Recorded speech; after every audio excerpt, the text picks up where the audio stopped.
Olá, olá, olá. É Lendas para Sempre hoje em Campos do Jordão para falar de uma pessoa importante, maravilhosa e que construiu a sua vida a partir de muito humor, muita dor, muita alegria e principalmente com confiança no dia de amanhã. Hoje vamos falar com Antônio Fernando Costela, advogado, professor de comunicação, autor de livros e também artista.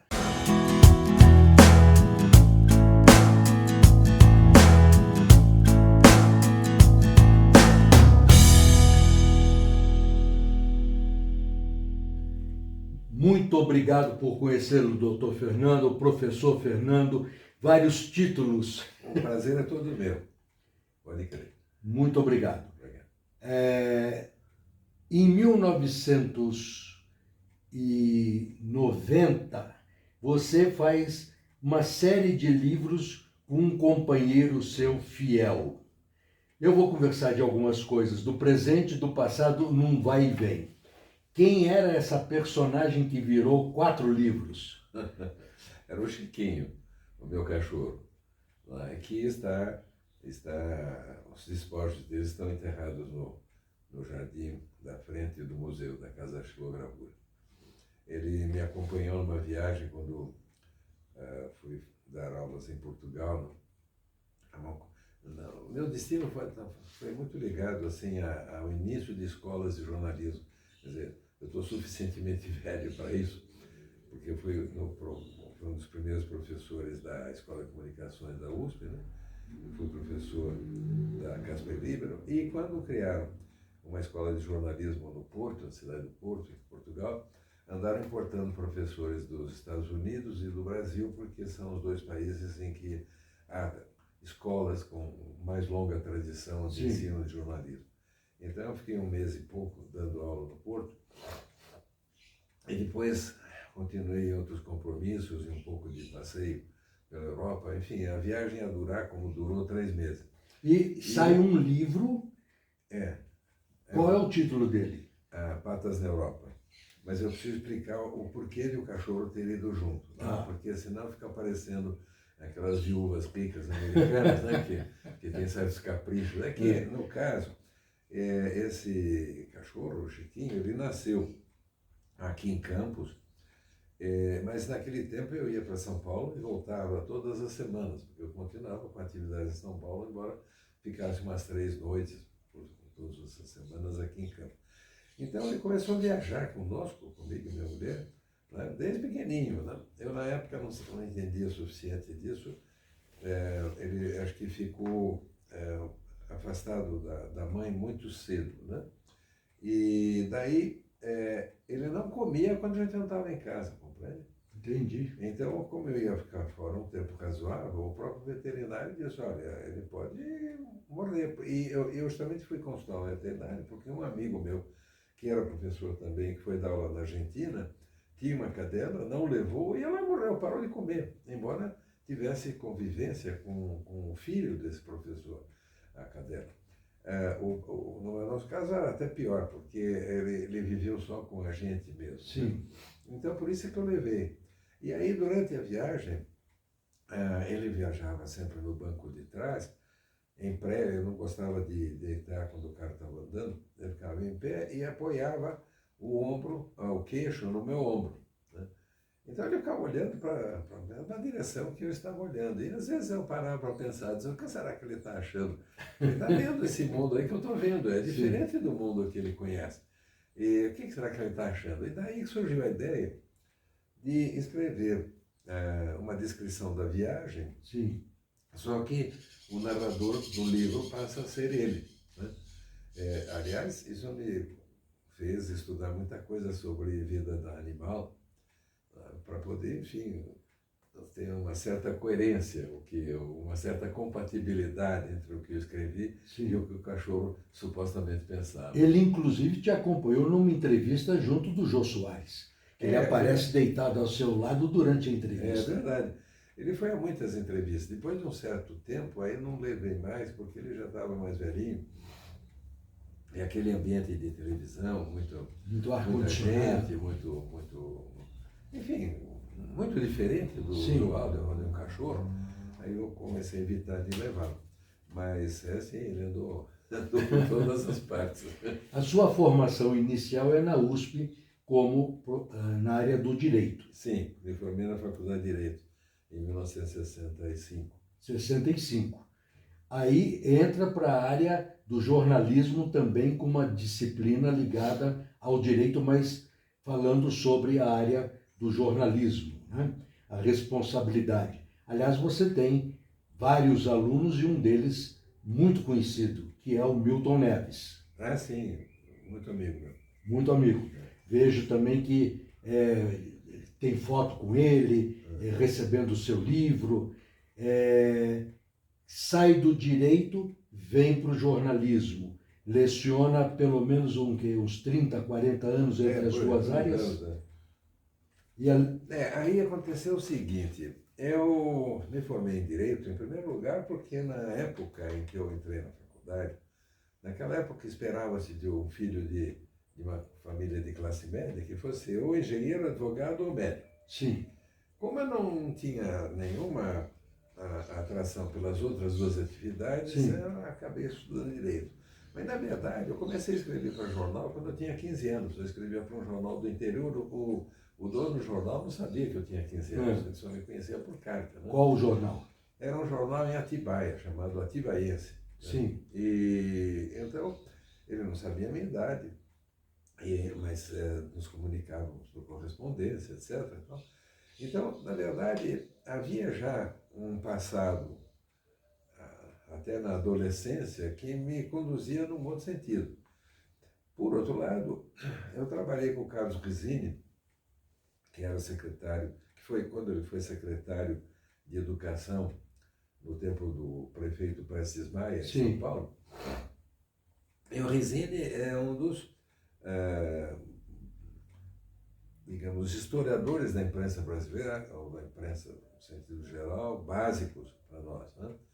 Além do que eu sempre gostei de história, sempre gostei muito de história. Talvez eu devesse ter estudado até história e não direito.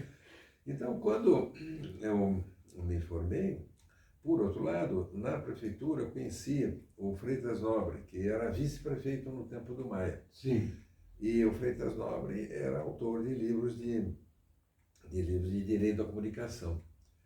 Então, essas influências, talvez um pouco as minhas predileções antigas, enfim, uma série de circunstâncias acabaram me levando para outro caminho. Para esse caminho. Quer dizer, na verdade, a advocacia foi uma coisa que eu pratiquei durante uns 20 anos só, para ganhar vida. Né? Era uma profissão. E aí o resto era o prazer. E aí você escreve um livro já imaginando os dias atuais, porque é um livro de 78, Do Grito ao Satélite, onde você já mostrava a evolução das cavernas, que as pessoas só gritavam, até o satélite que já começava a difundir de uma forma diferente a comunicação. Sim. E hoje, então, é um absurdo, né? Sim, então você foi um precursor em colocar este tema e essa discussão em um livro. E esse livro é curioso. Ele, não lembro bem o ano que saiu, mas, enfim, foi um dos primeiros. Você, inclusive, possui uma editora Mantiqueira, né, onde publica seus livros, mas vamos falar só para citar, que você também tem esse outro lado. Né? O curioso é que esse livro, ele está na 6ª edição, e a cada edição ele ganha mais um capítulo. Sim. Porque justamente essa evolução dos meios de comunicação tem sido tão intensa, tão rápida, que ao longo dessas 6 edições, você tem uma transformação histórica fantástica. Né? Nós estamos vivendo um dos momentos em que a história mais se acelera. Eu costumo lembrar o seguinte: a cada período do avanço da comunicação, mais se abrevia o tempo em que ocorrem grandes transformações. Sim, Em outras é palavras, muito curto, a transformação é violentíssima. inclusive, o estudo da história da comunicação faz com que a gente veja a história universal de uma maneira completamente diferente. Sim. Parodiando o Alberto Dines, que quando terminava o programa dele na TV Cultura, né, dizia: você assistindo ao Observatório da Imprensa não vai ver mais, não vai ler jornal mais da mesma maneira, você vai ver jornal de outra maneira. Estudando a história da comunicação, a história universal muda na sua cabeça. Porque veja o seguinte, o homem levou centenas, dezenas de milhares de anos Sim. entre o começo da fala e o começo da escrita. Um período longo, muito longo, por um progresso significativo. Do começo da escrita para a multiplicação da escrita através da tipografia, já levou um tempo menor, foram uns 5.000 anos. Sim. Ou até um pouco menos. Dali para frente, a comunicação eletroeletrônica começa na primeira metade do século XVIII, do século XIX. Quer dizer, portanto 400 anos. Até antes de 400 Gutenberg, anos. uns 400 anos. E dali para cá, as transformações foram imensas. E agora, com a digitalização, com toda essa evolução que tivemos, eu gostaria de poder viver mais 30 anos. Eu também. Porque nós somos contemporâneos, mas pelo menos uns 30 anos seria fantástico. Uns 30 anos, porque o que vai acontecer em 30 anos, Sim. a menos que se exploda e acabe a civilização. Né? Mas não vai acontecer. Mas se não acontecer isso, o que vai acontecer em 30 anos vai ser fantástico. Professor, eu fiz esse caminho do direito ao jornalismo, ao livro, porque você tem uma carreira de sempre inovação e mudança. Né? Uma lenda viva, e que agora nós vamos falar de um filho que você cuida tão bem quanto cuidou do Chiquinho, que é o museu na Casa da Xilografia em Campos do Jordão. Você entra para a área, vou dizer assim área, porque é um outro caminho, né? Apesar de ser jornalista, apesar de ser da área do direito, escrever livros infantis, né? Livros sobre o tema do direito e do jornalismo. Aí, em 1981, eu fui assistir um curso de xilogravura no Liceu de Artes e Ofícios. Isso, o Liceu de Artes e Ofícios. Eu já gostava de xilogravura, como eu gostava de arte de modo geral, mas nunca tinha praticado xilogravura. E eu fiquei apaixonado pela xilogravura. Me permita? Sim. Explica para quem não conhece como é que se faz uma arte na xilogravura. Muito justa a sua preocupação, porque em todos os livros que eu escrevi sobre xilogravura, sempre procurei colocar no começo isso, porque no museu a gente observa que as pessoas, de um modo geral, não sabem o que... Mas como se produz... Assim, a xilogravura é um carimbo de madeira. Essa é a maneira mais simples de explicar. Quer dizer, um artista pega um pedaço de madeira, lixa, etc., e vai entalhando e deixa em relevo a imagem que ele quer multiplicar. Aí passa a tinta... E como o carimbo praticamente o inverso da imagem. Exatamente. Né? Se a árvore está na esquerda e a casa na direita, na hora que imprimir vai inverter. Né? A arte, me perdoe, eu vou fazer algumas interrupções. Né? Esta semana nós tivemos um absurdo dentro da arte, que foi um leilão de uma banana por 6.200.000 dólares, né? Para contestar e discutir a arte.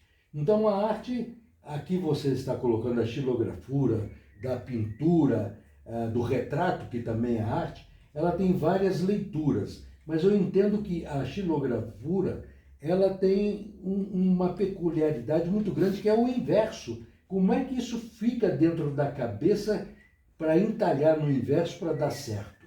Esse livro é a Introdução à Gravura e História da Xilografia. Eu fiz um pós-fácil, quer dizer, no fim do livro, eu coloquei lá uma opinião, no sentido de que deveria ser ensinada a xilogravura em todas as escolas, como um exercício mental para as Sim. crianças, compreende? Porque era como o latim. No meu tempo eu tinha latim na escola. No meu também. Também, né? Claro, é da minha idade, quase. O latim, além de te ajudar a entender o que a tua própria língua, que é uma língua latina, o português, ele também faz com que você ative o seu cérebro, intensifique o uso do cérebro, não é por causa das inclinações, por causa das conjugações. Enfim, é um xadrez mental. Né? Então, eu dizia lá que seria muito útil para que as crianças tivessem aulas de estilogravura, não para necessariamente tornar um artista, mas para exercitar a cabeça. Entendeu? Perfeito.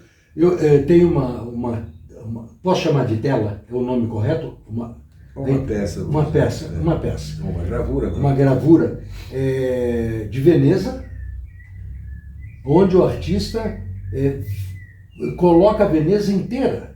O mapa da cidade de Veneza, não havia drone, não tem morro, e de memória ele replica o mapa da cidade de Veneza com seus canais, nós vamos mostrar, e entalhando, conforme você está dizendo, um exercício mental, no contrário, na hora que então, é uma coisa excepcional. Esse trabalho é do ano de 1500, é do De Barbary.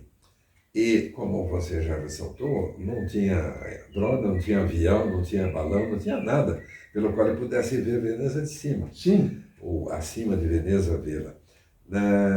E ele fez uma reprodução absolutamente perfeita da Veneza naquela época. Essa peça é do Museu Corretto de Veneza. É uma peça, uma parede inteira, o tamanho da gravura, ele fez em 6 blocos, né, de madeira. Sim.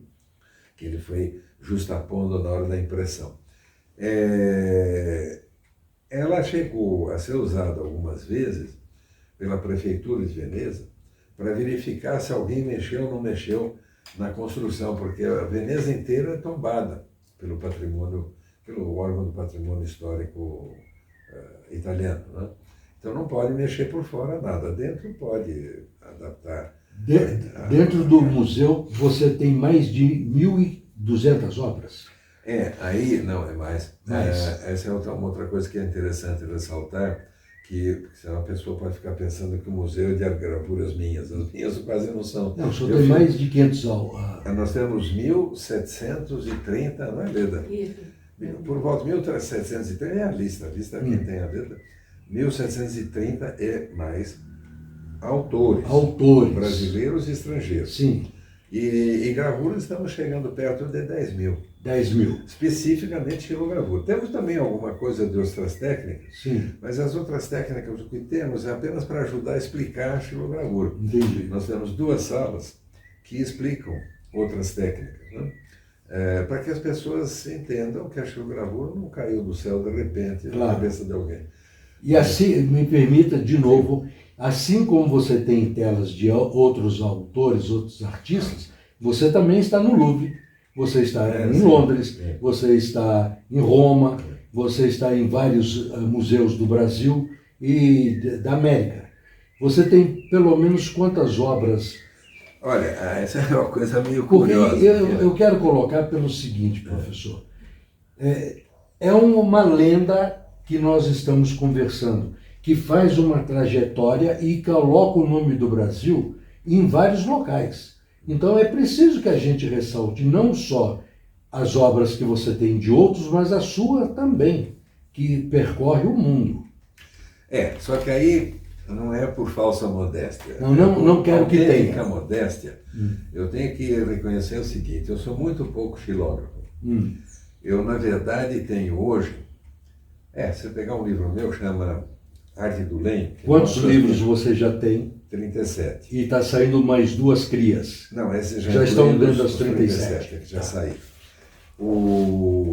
Eu tenho mais ou menos o mesmo número de gravuras que o número de livros. Sim. Quer dizer, ao longo da vida eu fui muito mais escritor do que xilógrafo. Sim.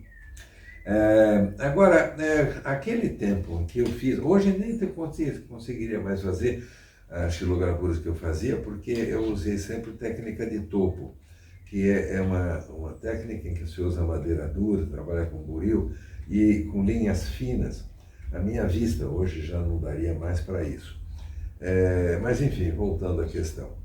Ao longo do tempo, então, eu fiz xilogravura intensamente durante uns 10 anos. De quando eu fiz o curso no liceu, e uns 10 anos ali para frente, né? Nesse período eu fiz apaixonadamente, né? Então, inclusive, eu fiz um livro chamado Xilopoemas, que são poesias minhas e ilustrações que o Bardi apresenta, né? O Bardi me deu um grande prêmio, porque quando eu fui mostrar para ele, porque eu queria fazer um lançamento, estava procurando um lugar para fazer o lançamento, ele olhou, ele me recebeu, nunca tinha me visto, eu suponho, e aí ele pegou uma lente numa gaveta lá na escrivaninha, olhou muito de perto o trabalho, né, as gravuras, e ele disse, olha, o senhor vai fazer o lançamento no salão principal. Ele chamou logo. Salão principal da onde? Para a gente situar. No MASP, do Museu no de MASP, São Paulo. Sim. No tempo, agora voltou, né? Mas naquele tempo que ainda havia aqueles cubos com cristais para expor as obras, sim, que foram bolados pela mulher dele, né? Que foi a arquiteta do prédio e também da exposição. Depois tiraram, agora voltaram. Mas, enfim, então, de um lado tinha o Rembrandt, enfim, os grandes nomes da pintura do mundo. Do lado direito tinha os retirantes do Portinari, e no meio estavam umas vitrines lá com as minhas matrizes e o meu livro. O que me deixou muito feliz, né? Claro, é uma honra, né? Inclusive, foi justamente por essa influência do Bardi que também acabou repercutindo um pouco o meu trabalho no exterior. E com muita razão de ter repercutido. O museu aqui em Campos do Jordão você cria em 1987, estou correto? Isso, certo. Ok? Certo. Alguns anos, acho que uns 8 anos depois que você começa a fazer o curso lá no liceu. Uhum. E cresce para este número expressivo de obras e de artistas. Uhum. Museu que me encantou, que originou estar aqui junto contigo, que você me abriu as portas da sua casa. Como é que você vê lá da avenida da zona oeste de São Paulo, da Arnaldo, novinho, aos dias de hoje uma carreira fantástica, alternando vários papéis, né? Da área do direito, do jornalismo, para o artista, o curador de um museu. Como é que isso ocorre? Programado ou foi acontecendo? Aí volta aquela questão. Com relação ao museu, aí precisa entrar também na história a Leda Campestrin Costela, que é a minha mulher. Sim. Certo? Porque, sem dúvida, foi um trabalho que fizemos junto. A Leda começou a participar do museu, acho que um ano depois ou 2, que o museu tinha sido criado. E o museu, quando foi criado, tinha só 3 salas. Né? Eu peguei o que era a garagem, que era para 2 carros da minha casa, que é onde está o museu hoje, até hoje. Um quarto de despejo, que era anexo à garagem, e um quarto de despejo que eu roubei da casa de caseiro, que tinha 3 salas, 3 quartos lá. Então começou com essas 3 peças, essas 3. E esta casa já tinha sido o que antes? Essa casa eu comprei das Irmãs Beneditinas. Foi ali que elas montaram o convento. Então tem uma história, tem uma história que tem que ser visto não só como a casa da xilografia, mas também o retrospecto que vem desde a área foi uma história foi o convento. A obra em si é de 1928, essa também é antiga, está se aproximando do centenário, né? E que vamos comemorar juntos. Espero que sim. Já está logo ali na curva. Não tenho muita certeza com relação a mim, mas não sei. Vamos imaginar que sim. Mas então, na questão. Então ela começou com essas 3 salas, mas depois acabou. E muito mal montada, porque na verdade eu fui sempre um frequentador de museu, desde menino, eu vivia dentro do MASP, quando o MASP era na 7 de abril, lá no centro, né? Criado por Chateaubriand, TV Tupi, 1950, né? Isso. Precursor do MASP. Aliás, ainda hoje, estava conversando com a Leda, diz, o MASP é um museu que não tem preço. Quer dizer, imagina quanto vale aquilo, um patrimônio nacional espetacular, né? E devemos ao Chateaubriand, com a ajuda do Bardi, né? Sim. Mas então, começou com essas 3 salas, mas depois foi adquirindo aos poucos, uma certa credibilidade. A Leda fez uma porção de cursos, ela é formada em educação, em artes plásticas, e além disso fez uma porção de cursos de conservação, restauro, arquivista. Então é um casal perfeito, né? Nós sempre trabalhamos juntos, como aliás foram os meus pais, sempre trabalharam juntos. E até eu comento isso nesse último livro, a vida deles foi sempre trabalhando juntos. Esse último livro você citou em off, que é sobre a sua família. É um livro que eu nunca pensei que ia escrever, sabe? Mas de repente eu percebi que da minha família, da velha geração, não sobra quase ninguém. Eu sou um dos poucos que ainda estão. E qual é o nome do livro? Chama Memórias Ítalo-Brasileiras na Busca do Passado. Então eu conto lá como é que descobri os meus antepassados, são todos vênetos do norte da Itália, como é que eu fiz para descobrir, etc. Eu falo um pouco, é claro, do porquê dessa imigração italiana para o Brasil, essa coisa toda. E, na verdade, eu não escrevi para um público geral, não. Eu escrevi esse livro para os meus parentes, porque essas novas gerações, né, sobrinhos, netos, bisnetos, essa gente não tem mais para quem perguntar. Sim, não tem memória. Não sabe mais essas coisas. Correto. Então, eu achei que tinha contado. Mas, então, voltando atrás, ao longo da evolução do museu, com esse trabalho todo da Leda, também do meu, etc., o museu foi criando credibilidade e foi crescendo, né? A ponto de termos construído mais dependências, termos ampliado e assim, o museu já era grande. E até que o museu nos expulsou, quer dizer, foi avançando. Você teve que atravessar a rua para morar, né? Então atravessei a rua para morar. Então, aí hoje ele tem 30 salas visitáveis, né? 30 recintos em que a pessoa vai apreciando a história da xilogravura através de obras originais e vai entendendo também como é que a xilogravura se insere dentro de um contexto gráfico histórico. Compreende? Eu vou me permitir abordar um assunto de uma carta que você coloca dentro do museu. Me permite? Sim, eu não sei qual carta. A carta da USP, que você conta sobre a relação com a USP. Sim. Podemos abordar o assunto? Não tem problema. Ok. Eu fiquei indignado. Qualquer pessoa que lê aquela carta fica indignado. E lhe quero depois também pedir autorização se eu posso colocar isto de maneira aberta para fundações. Por quê? Você cria um museu com Dona Leda, com o tamanho que está, mais de 1.700 autores, mais de 10.000 peças. Faz um acordo há mais de 20 anos com a USP, onde você tem na sua biografia tanto do folder que é do museu, quanto na imprensa, que você faz a doação e inventário para a USP, do acervo e do museu, mantendo Chiquinho, seu fiel escudeiro, naquele local em que você o colocou. E é surpreendido pela decisão do reitor da USP, rompendo um acordo e devolvendo e cancelando o acordo da doação do museu. Não é justo, porque isso traz um desconforto, né, no segmento do seu legado.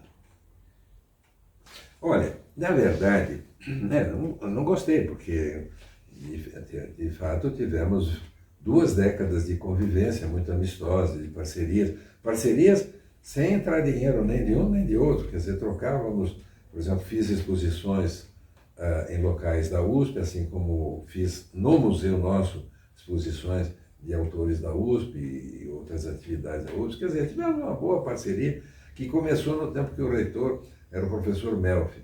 Isso gerou um processo, na época foi analisado o patrimônio, um arquiteto veio o prédio, uma comissão de artistas, conservadores, etc., analisou a coleção, enfim, foi uma coisa longa, até 1 ano e meio se passou para que a USP pudesse oficializar a aceitação do... 20 anos atrás. Isso, 2002, no ano 2002 que começou essa história. E ao longo, então, de 20 anos ou mais, convivemos bem. Por outro lado, eu acho que a recusa do reitor atual, eu acho que acabou sendo útil, porque a nossa preocupação é o destino desse museu, o futuro dele. Sim. Eu não sou nenhum banqueiro, não sou nenhum multimilionário, né?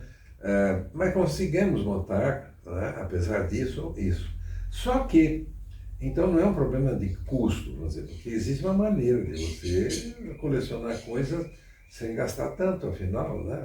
A gravura é mais barata do que a pintura ou desenho, né? Por exemplo, a gravura do Gralo, pode comprar por R$1.000, enquanto um desenho dele vai ser 10 mil, ou coisa assim. Eu não acompanho muito o preço, mas para te dar uma ideia, né?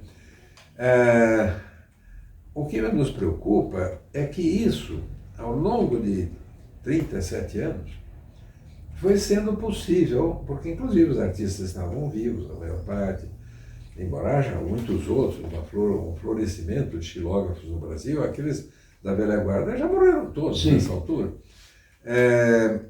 Montar isso de novo não se consegue se isso se dissolver. Sim, então, porque não que você pega um caminhão de dinheiro e vá ao mercado, você não vai encontrar em galerias, né, obras disponíveis de toda essa gente, do dia para a noite. E essa preocupação sua e da senhora Leda não deve ser só uma preocupação do casal. Eu quero falar olhando para cá. Essa preocupação tem que ser do país, do Brasil, porque não envolve a vontade mais do seu criador, dos seus criadores, melhor colocando. Deve ser uma preocupação da sociedade, de não perder um trabalho que não é mais seu e da senhora Leda. É um trabalho que passa a pertencer a toda uma comunidade que é o Brasil, e não só o Brasil, porque são obras também de artistas estrangeiros, pertencem ao mundo. Então isso não pode. Eu estou indignado quando eu li a carta, na outra vez em que estive em Campos. Isso deve ser abraçado pela sociedade, por uma fundação do Banco do Brasil, ou uma fundação do Banco Itaú, de quem quer que seja, e rápido, porque o acervo merece ser cuidado, estudado, e com vocês dois, você e a senhora Leda, transmitindo e mostrando a importância dele, e que isso tem que ser reconhecido. Agora, aí, o seguinte, essa recusa acabou sendo uma coisa boa. Você colocou. Pelo seguinte, a previsão da doação está no testamento, ou estava no, eu já tirei, estava no testamento, no meu testamento. Agora, se eu morresse amanhã, e aí e que não vai acontecer. Bom, amanhã não. Mas com certeza vai acontecer. Todos nós, né? Mas amanhã não. Se eu morresse. É para ficar mais o clima mais. E a Leda fosse avisar a USP e dizer, olha, está aqui o museu, e receber a negativa, seria muito pior. Com certeza. Compreende? Porque não imaginava que isso fosse acontecer, compreendeu? Eu só fiquei sabendo porque justamente resolvemos fazer a doação antes de eu morrer. Sim. E da Leda morrer. Então, pelo menos agora a gente sabe que precisa um outro caminho e estamos trabalhando nisso, né? Estou lhe pedindo autorização para divulgar. Não, tudo bem.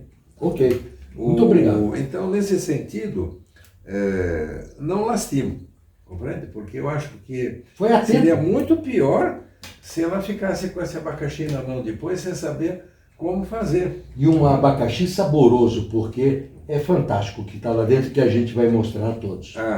Agora, sempre me preocupa, ou nos preocupa, o seguinte, que a coleção vá junto com o prédio, e o prédio sempre seja o local da coleção. Claro. Porque começo de tudo isso, houve uma ideia de, por exemplo, doar para a Pinacoteca do Estado, né? Mas a Pinacoteca ela é muito rica de outras obras, de outro tipo de obras, né? Muita pintura, muita escultura, Sim. etc. Então, o espaço que ela consegue destinar à gravura é pequeno. Sim. Por exemplo, ela tem uma grande coleção. Por exemplo, do Grasma, ela tem todas as obras. O Grasma ganhou aquele prêmio que implicava em o governo do Estado comprar uma exemplar de cada obra deles, etc. E assim por diante. Sim. Tem muita gravura. Mas, sabe, com tanta pintura, com tanta escultura, que são manifestações artísticas que têm mais apelo popular, é claro que ela acaba expondo mais essas outras técnicas do que gravura. Então, eu achei importante que vá junto com o acervo o prédio, para que a gravura, especificamente a xilogravura, tenha um espaço garantido para ela, para que o povo, a população... E entendo que não deva sair de Campos do Jordão. A Casa da Xilogravura em Campos do Jordão, colocando no buscador lá no Waze, etc. Sim.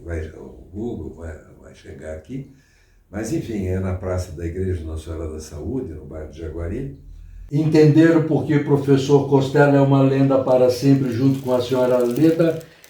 Muito obrigado e estamos nos despedindo mais deste programa. Mas antes, professor, eu tenho uma pequena retribuição a quem me recebe, que é em nome do reconhecimento à sua jornada heróica e inspiradora, que eu tive o prazer de estar aqui com você. Muito obrigado. É uma pequena recordação, porque toda lenda vai para o infinito, que é o nosso símbolo do nosso pequeno mimo. Interessante. Muito obrigado. Muito obrigado. Vai ser guardado com muito carinho. E vai ficar no museu, porque essas coisas desse tipo que eu recebi já estão todas no museu, porque, enfim, no fundo, ele é um grande contributor. Meu muito obrigado. Eu posso ajudar hoje, justo no fim, tem que fechar a mão. Ele contribuiu muito. Isso aí. Prazer em vê-lo. Costela. Muito prazer. Muito obrigado. Obrigado por Senhora Leda, muito obrigado.